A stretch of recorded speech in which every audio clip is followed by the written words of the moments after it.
So today we will be starting with the new method, stock and debtor method. In the debtor method, we used to prepare one account. Branch account में format explain किया था. That way we were doing the sums. Here we will be preparing separate accounts.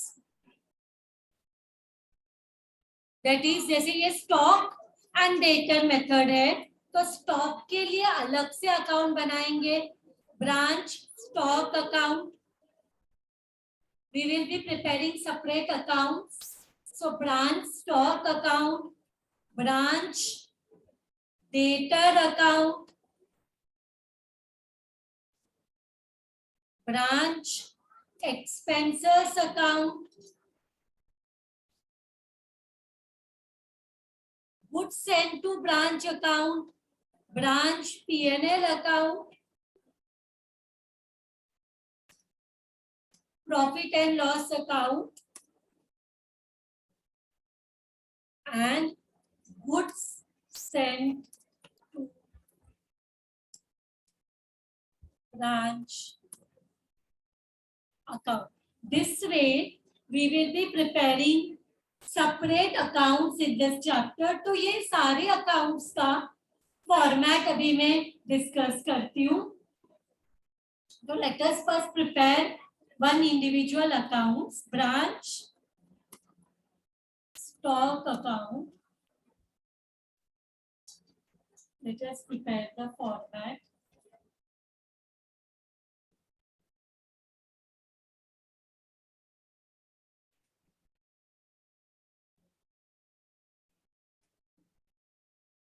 Particulars,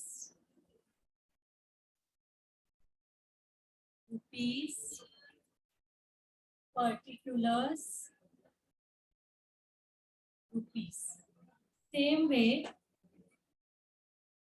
इसके जैसे ही हमें branch debtors account prepare करना है. Branch debtors account, देखो you have to remember the format here. कैसे रहेगा, जैसे हमने लास्ट टाइम फॉर्मेट किया सिंगल एंट्री में इनकम्प्लीट अकाउंट में, वैसा ही सेम है. बट फिर भी we will be preparing different accounts here. Branch debtor के बाद branch expenses account,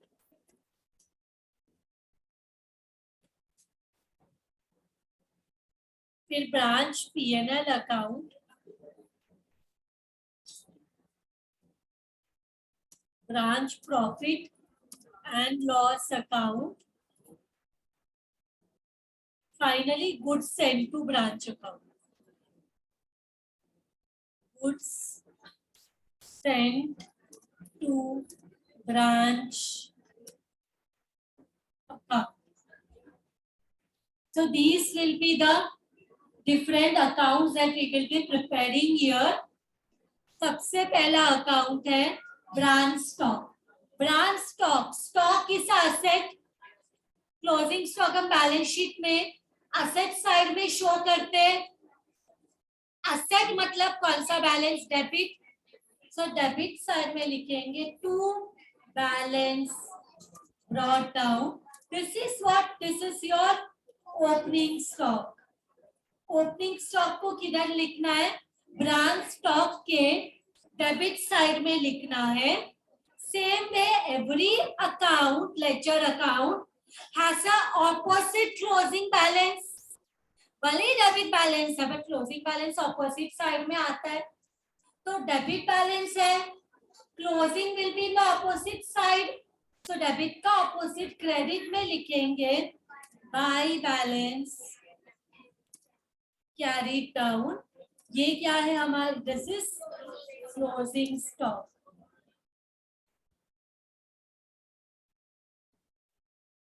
this is our closing stock. Now बताओ स्टॉक जो है ये हमने ओपनिंग लिखा, ये closing. Now tell me how will we our stock increase? How will our stock increase? जब ओपनिंग स्टॉक पूरा साल चलेगा क्या? हमें परचेसेस करना पड़ेगा। परचेस किधर से करते हैं? ब्रांच परचेस किधर से करता है? हेड ऑफिस से। हेड ऑफिस से गुड्स मिलता है तो हम डेबिट साइड और ब्रांच अकाउंट में क्या लिखते थे? When we used to get the goods हम क्या लिखते थे? To goods send to branch account. Remember, जब गुड्स हेड ऑफिस से परचेज करते हैं तो डेबिट साइड और ब्रांच अकाउंट में लिखते थे to goods send to branch account. तो ये ओपनिंग स्टॉक तो पूरे साल नहीं चलेगा। ब्रांच का स्टॉक कब इंक्रीज होगा? जब गुड्स आएगा हेड ऑफिस से। तो to goods send to branch account, to goods send to branch account, यहाँ पे हो गया। एंड कम कब होगा? गुड्स कम कब होगा? Tell me, when will the stock reduce? Business में आप बिजनेस करते हो, यस, कब रिड्यूस होगा? जब सेल करेंगे। तो सेल दो टाइप का होता है, one cash, another credit. So cash रहेगा तो by branch cash account, by branch cash account, ये क्या है? Cash sales. दूसरा कौन सा सेल्स होता है? Credit sale. तो यहाँ पे लिखेंगे क्रेडिट सेल किसको करते हैं? ब्रांच डेटर्स को। तो ब्रैकेट में लिखा क्रेडिट सेल। समझ में आया? स्टॉक कब कम होता है? सेल्स करते हैं तो स्टॉक कम होता है। तो स्टॉक कम हुआ तो असेट है, डेबिट बैलेंस कम हुआ तो क्रेडिट साइड में लिखा। इतना समझा? ब्रांच स्टॉक कब इंक्रीज होता है? जब हम लोग गुड्स जब हम परचेज करते हैं हेड ऑफिस से तो गुड्स सेंड टू ब्रांच। कम हुआ कब? सेल्स किया तो। अब मुझे बताओ, जब सेल्स रिटर्न होता है, जब सेल्स रिटर्न होता है तो स्टॉक फिर से इंक्रीज हो जाएगा।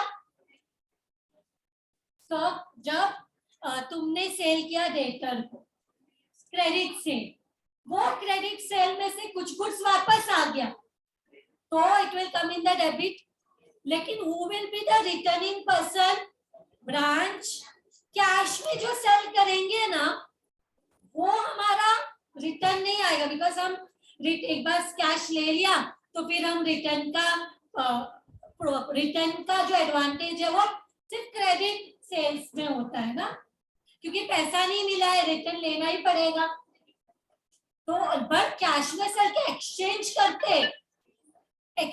करते हैं बट हम रिटर्न नहीं करते। तो ये क्या है? Sales return. सेल्स रिटर्न लिख सकती हूँ ना इधर, sales return. So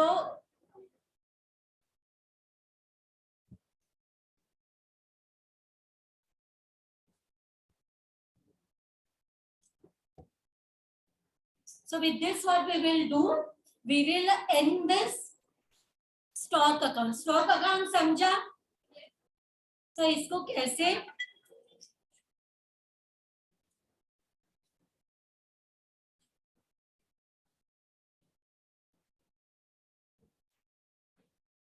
So with this branch stock is done. See, one more thing here, one more situation may come, that is goods जब हम परचेज करते हैं हेड ऑफिस से सो डेबिट में, बट अगर हमने हेड ऑफिस को कोई गुड्स रिटर्न किया तो हमने हेड ऑफिस से गुड्स लिया so it is in the debit, stock increase होगा। बट अगर हमने हेड ऑफिस से मिला हुआ गुड्स रिटर्न किया तो so it will be here buy goods sent to branch account, bracket में you may write returns। यहाँ पे अगर कंफ्यूजन नहीं हो तो sales return from customers, This is returns to head office. Returns to head office. Now this branch stock is done. Now let us come to the next account. I hope branch stock is clear. Now let us come to the next account, that is debtor. Again tell me, debtor is an asset. Asset का कौन सा balance रहेगा? To balance brought down. This will be in the debit. Credit balance. क्योंकि closing balance हमेशा opposite side में रहता है, तो closing balance of debtors will be in the credit side. Now debtor हमारा कब इंक्रीज होगा? जब हम सेल्स करेंगे. डेटर कब इंक्रीज होता है? सेल करेंगे तो. और डेटर को सेल करते हैं, देखो इधर लिखा है by branch debtors credit sales. Normally हम यहाँ पे क्या लिखते थे? Credit sales. बट यहाँ पे in this chapter opposite effect देना पड़ेगा ना. इधर स्टॉक है बाय ब्रांच डेटर्स, तो इधर आ जाएगा टू ब्रांच स्टॉक. जब हम क्रेडिट में सेल करते हैं तो हमारा स्टॉक बाहर जाता है. जब हम क्रेडिट में सेल करते हैं डेटर्स को, तब हमारा स्टॉक बाहर जाता है. तो हमने यहाँ पे लिखा क्रेडिट सेल्स के ब्रैकेट में क्रेडिट सेल्स लिख के ब्रांच टू ब्रांच स्टॉक. ये क्या है? ये क्रेडिट सेल्स है. दूसरा, डेटर कब कम होगा? टेल मी. डेटर कब कम होगा? जब डेटर से पैसा आएगा. डेटर कब कम होता है? डेटर मीन्स अवर कस्टमर्स जिनको हमने क्रेडिट में सेल किया. तो डेटर कब कम होता है? जब उनसे पैसा आएगा, कलेक्शन होगा. तो यहाँ पे लिखेंगे पैसा आएगा. तो ये कौन सा पैसा है? Branch cash account. You can write in bracket, this is what? Collection from debtors. इसके बाद और एक बार कम होगा. एक और तरीके से डेटर कम होगा जब सेल्स रिटर्न होगा.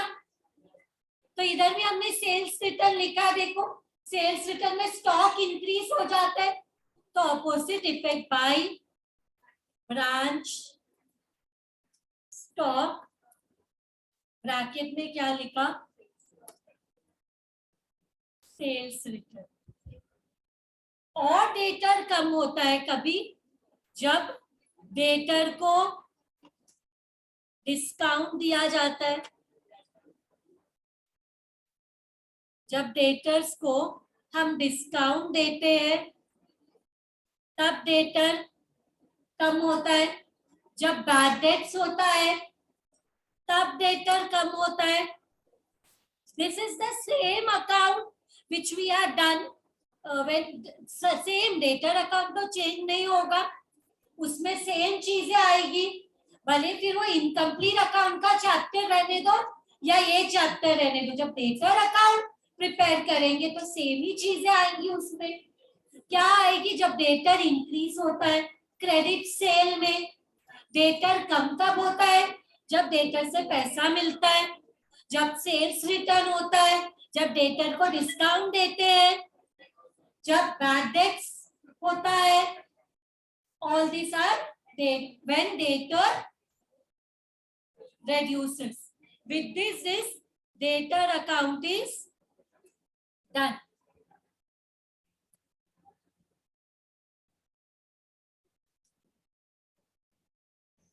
Now let us come to branch expenses account. Branch, उसके बाद we will do profit and loss account. पहले branch expenses account है, तो सारे expenses मतलब nominal account. Expenses debit और expenses and losses. So क्या क्या expenses आ सकता है? Salaries,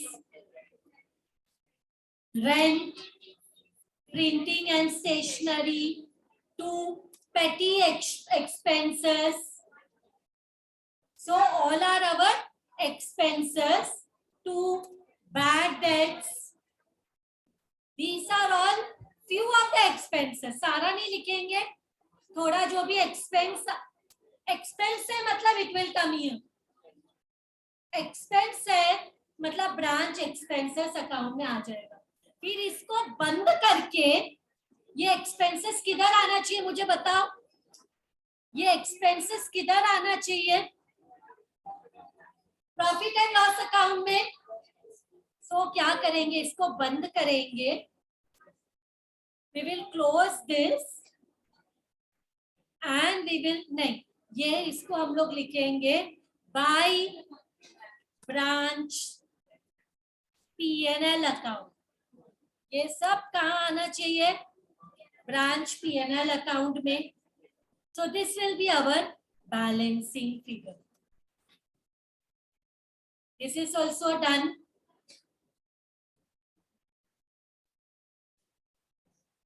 Next, let us come to branch P&L account.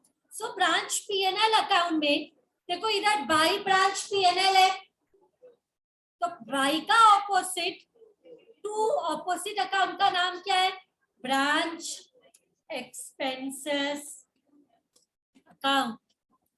Branch expenses, सारे एक्सपेंसेस को इधर लिख दिया, वहां से इधर आ गया P&L अकाउंट से, सॉरी ब्रांच एक्सपेंसेस से P&L अकाउंट में आ गया सारा एक्सपेंस. और इसके बाद इधर ग्रॉस, देखो P&L अकाउंट में ग्रॉस प्रॉफिट होता है. P&L अकाउंट में क्या होता है? Gross profit. तो इधर लिखेंगे by branch adjustment account. This is what? This is our gross profit. ये हमारा क्या है? Gross profit. अब ये अकाउंट को बंद करो. ये अकाउंट को बंद करेंगे. टेल मी P&L अकाउंट में कौन सा प्रॉफिट आता है? नेट प्रॉफिट या नेट लॉस? तो यहाँ पे अगर क्रेडिट ज्यादा रहेगा तो क्या आएगा? Net profit. अगर हमारा क्रेडिट साइड हैवी है तो इधर लिखेंगे to general P&L account, bracket में लिखेंगे net profit. This is our net profit. पर ये फॉर्मेट है ना, फॉर्मेट में तो सब शो करेंगे. अगर डेबिट साइड हैवी रहेगा तो difference will come here in the credit side. General profit and loss account, net loss. ये भी हो गया. इसके बाद goods send to branch. Goods send to branch देखो किधर है? It's in the branch stock. या दो तरीका हो सकता है इधर. एक तो परचेसेस है, goods send to branch, to goods send to branch, तो इधर आएगा गुड्स सेंड टू ब्रांच में. टू का ऑपोजिट बाय. ऑपोजिट अकाउंट का नाम है ब्रांच स्टॉक. ऑपोजिट अकाउंट का नाम है ब्रांच स्टॉक. ये क्या है? परचेसेस. ये परचेसेस है. इसके बाद again goods send to branch है buy. Goods send to branch, buy का ऑपोजिट इधर लिखेंगे. ऑपोजिट अकाउंट का नाम लिखो ब्रांच स्टॉक अकाउंट.